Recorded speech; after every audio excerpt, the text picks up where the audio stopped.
Good morning, beloved, and welcome to the Lord's Day. Today, as we record this particular morning minute meditation, it's Sunday. We're getting ready to go to the house of God. It's going to be a wonderful day, headed into the fall time of year, 61 degrees outside, and we're looking forward to a great day in the Lord. Well, as we begin today, man doesn't see the way God sees. That is obvious.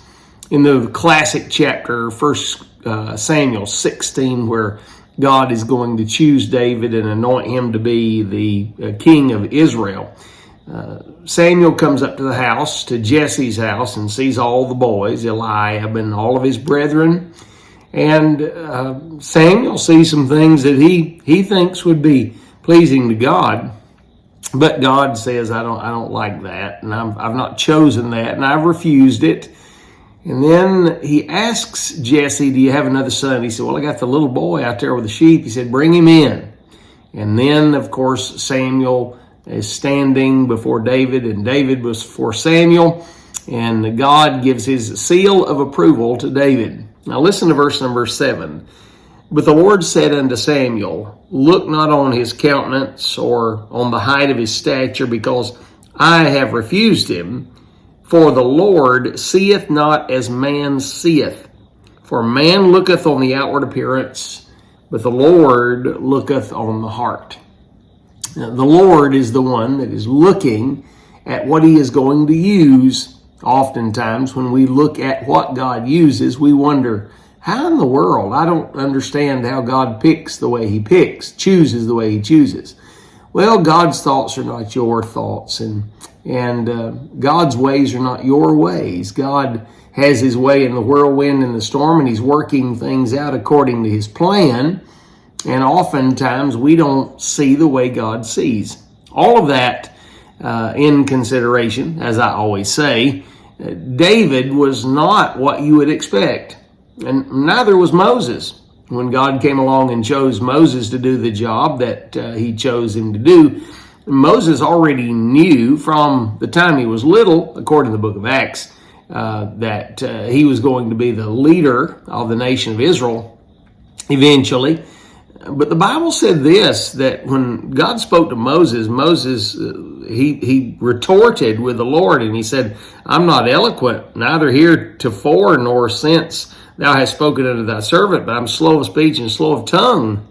And the Lord said unto him, who hath made man's mouth? Who hath made the dumb and deaf, or seeing or blind? Have not I the Lord? And then Paul, you wouldn't choose Paul either.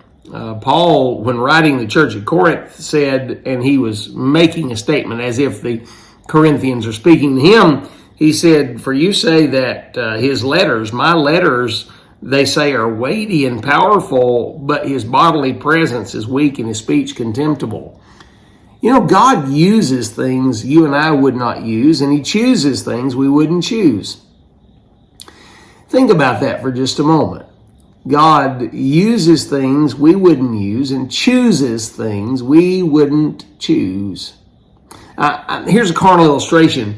A Universal executive in 1959 was looking at two actors. One was Burt Reynolds and the other was Clint Eastwood. And here's what he said to Reynolds. He said, we don't need you, you have no talent, to Burt Reynolds. And then to Clint Eastwood, he made this statement. He said, you have a chip on your tooth and your Adam's apple sticks out way too far and you talk too slow. I don't think we can use a man like you. Burt Reynolds and Clint Eastwood. Another carnal example, a United Artists executive was considering Ronald Reagan for the part in The Best Man, the 1964 film. And here's what one of the United Artists executives said of Ronald Reagan. He said, Reagan doesn't have a presidential look.